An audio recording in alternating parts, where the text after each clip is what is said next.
Nimaga Ozarbayjon o'qilamayapti? Bu fakt bor narsa. Nimaga Xitoy davlatdan kelgan poliz ekinlari, mevalarda o'qilamayapti? Kalibri bir xil.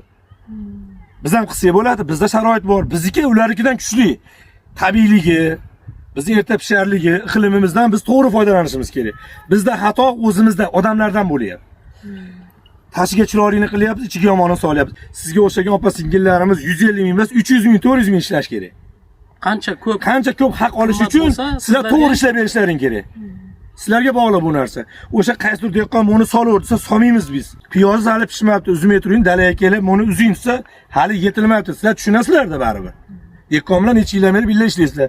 Chesnoy masalasida, karam masalasida, bolgarskiy masalasida, lavlagi masalasida, lavlagilar boradi, yashiklarda so'lib qoladi. Ko'ramizda, chesnoylar bujumayib qoladi. Bu juda katta xato bo'ldi. Sizlarga o'xshagan musulmon opa-singillarimiz chiroyli qilib hisob berib tursa, O'zbekistonda bu sabzavotlari zo'r bo'lgandan dehqonlar o'zi rahmat aytadi. Qaysi dehqon ertaroq sotib olay deyishi mumkin. Yo o'rtakash kelyapti, beravering, menga olaveraman.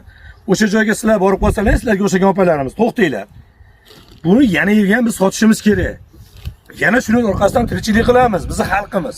Bu Surxondaryo xalqi poliz ekindan daromad qiladi degan tushuncha bo'lish kerak.